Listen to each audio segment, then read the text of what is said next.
Hello everyone, today I'll show you how to reset your keybinds in Alchemy Factory.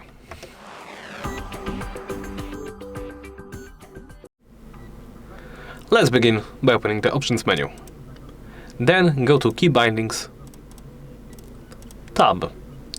Make sure you're in it, because you can be set to any of those depending on your previous ventures into the options window. After that, of course, you can hit Reset to Default to reset all the keybinds to their original state. For example, if I would set this in-player movement to this key, I could always reset it by pressing this button. And that's it. Thank you for watching, and please remember to like, comment and subscribe.